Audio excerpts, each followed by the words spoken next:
Hey, so we're in the headquarters here in our conference room at Home Property Management, and we're talking about phone best practices.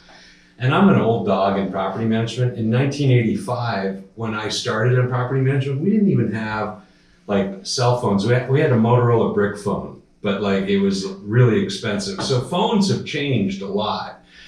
And a lot of property management companies are still answering their calls according to the way things used to be done. And you guys, I want to talk to you because my daughter, Megan, my son-in-law, Tim, you guys are working in the management company, and your quality of life, thanks to Steph, who's joining us, our virtual front desk and tenant relations. Is that, Steph, what's your title? Officially, on the website, it's called Property Management Assistant and Front Desk Admin. Okay, yeah.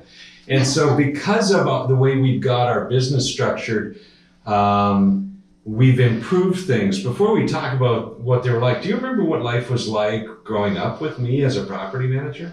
Yeah, you were on the phone a lot. I don't remember it being a brick when I was around, but the brick phone, that was before. Yeah. We had technology had advanced at that point, but yeah, I remember you being on the phone a ton when we were kids. Yeah, I mean, always. Yeah. Just running a management company and dealing with customer service all the time. Yeah. And I didn't feel like I had a very good quality of life, and it was hard for me to get work done during the business day because the phone was always interrupting me. Do you guys feel like the phone is always interrupting you during your workday right now? No. No? And you're looking at our local staff right here. We have one leasing agent who's not with us today, Kimberly, right? Yeah. And thanks to this fine young lady and our hotlines and our call centers that we sub our calls to, we have a much better scenario. So 2-3 years ago when you came on board, what was customer service like? It was 3.5. 3.5 years ago. Yeah. No, I mean, and the customer service, we didn't have the phones dialed in, so a lot of times your first interaction with someone would be, their pure frustration with trying to talk to the right person, or, like there was no way to keep up with the volume of calls. When I'd answer the phone once, there'd be two more calls coming in, and then I had to actually take care of what I spoke to that person about, so it was really hard to keep up with the phone, and then also follow through on what you need to do after you have those conversations. So. Yeah. And back then we had our auto attendant answering our main published line and no hotlines. Yeah. And so an auto attendant is press 1 for this, 2 for that, and it's called frustration to the caller. And didn't you say something about when they finally got through to you, they were pissed that? Yeah, I mean, they were already annoyed. I mean, because if you think about it, on your to-do list, when you have to call a company, how many times do you get somebody to answer on the first time? They're so over it. Every time you have something you have to do like that, you just speak to an auto attendant and wait on hold for forever. And do you remember how many messages and voicemails you used to get? Yeah, I mean, it was my goal to get back to all the voicemails that day before the next business day. It was really hard. Challenge. Yeah. Well, and so now we've got things set up different. So here's our best practices that we do as of now at our management company. And so, Steph, you answer our main line live, is that right? Yes, that's right. Okay.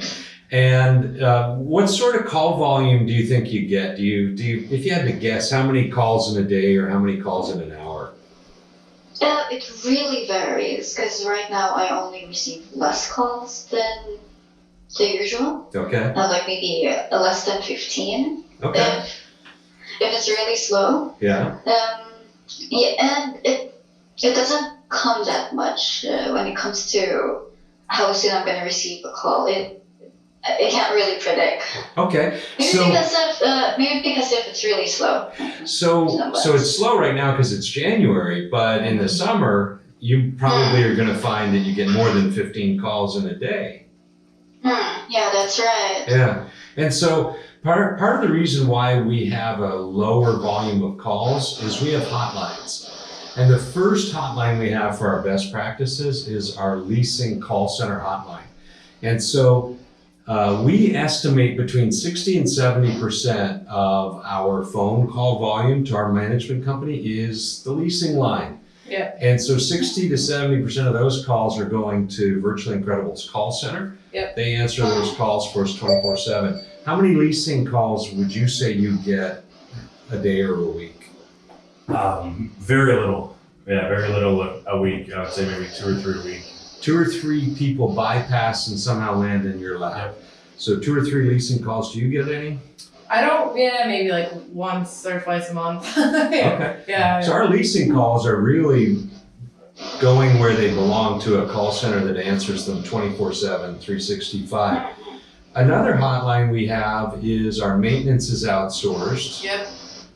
including the maintenance hotline, Yep. which is a special dedicated phone number. You can't call our main line and get press 1 for this or press 2 for that, because Yeah, the only time you would get the auto attendant is if Steph couldn't answer it and then the backup couldn't answer it, which is like never. So Right. there's a backup for so it's everything. a step 3. It's the fail safe, yeah. And so we've got leasing going out, we've got maintenance going to a hotline. We have a new owner hotline. Yep. So that's published in all of our ads so that new owners, and how does that get handled? So the new owner hotline goes to me first, and then it goes to Tim second, and then to you third. And so that one is never, very rarely ever gets a voicemail, because it's only going to one place. It's designated for me, and I'm not dealing with other calls, so I'm available to answer it. And you were talking about the customer service levels from 3.5 years ago to where they are now. Tell us about that. It's just tremendously higher because, did you see the Darren Hunter meme recently that said if you want to tell someone what it's like to be a property manager, give them a list of things to do before the end of the day and then call them every minute to interrupt them. And as far as like quality of just feeling like, okay, I have my tasks and it's realistic that I can get them done, I feel like we all have more of that. So we're able to be more pleasant on the phone because we're not overwhelmed. We're starting off on such a better foot because the person dialed one number and got to the person they were trying to speak to as if they were calling a friend, not a business. And so you just look so much better from the get-go. They're always like, oh, I thought that was your voicemail when I answer. Yeah. I'm like, no, it's me. And I'm like, oh my gosh, so nice. Like, because most people just can't get to all the calls. And it's funny, when you were talking about when you list a new owner, what's the experience like because of our accessibility to our owners? It's lovely. Once they're like, you guys are the first person that called me back when we go to set the appointment. And then anytime they reach out to me, I'm available. And it's like, oh, this has got to be important if it's getting to me. So our urgency to answer them every time is through the roof. Right. You're not like, oh, am I going to get stuck on the phone with something that, isn't in my turf. And most management companies struggle to answer new owner calls because they're so busy answering other calls. We did, yeah. It was so hard for us in the beginning. And at our company, Steph, if you get a new owner calling you because they called the main line instead of the new owner hotline, you can get that, you can say, hang on, let me connect you to somebody, right? You make sure you do a warm transfer to a live human being, right? Yes, that's right. And so, it's made our whole phone interaction better, and it's made our quality of life better. I'm going to brag, we started our meeting today with a pat on the back. Mm-hmm. Because in the last 6 weeks, we were able to totally revise our price points at our management company, totally revise our management agreement, and totally revise our website.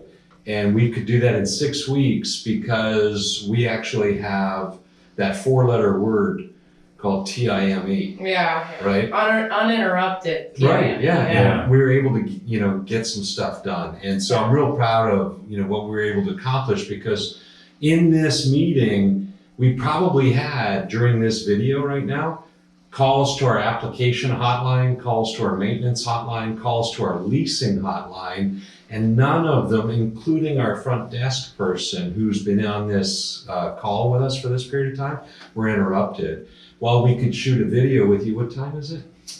It is 2:45 on a Wednesday. 2:45 on a Wednesday, and you haven't heard the phone ringing in our office. And so if this is how you'd like to run your property management company, we took the time to explain best practices.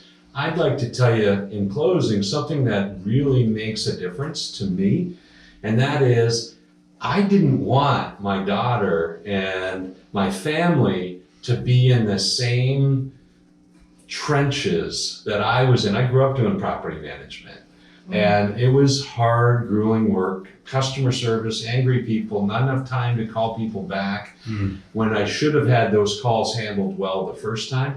And now we've done it, and our quality of life is good. I'm actually proud to provide this opportunity to our family. Yeah, it's night and day even from the beginning of when I started here. Yeah. To be able to have an attainable goal every day without being interrupted, it's huge for and the enjoyment. Yeah. Yeah.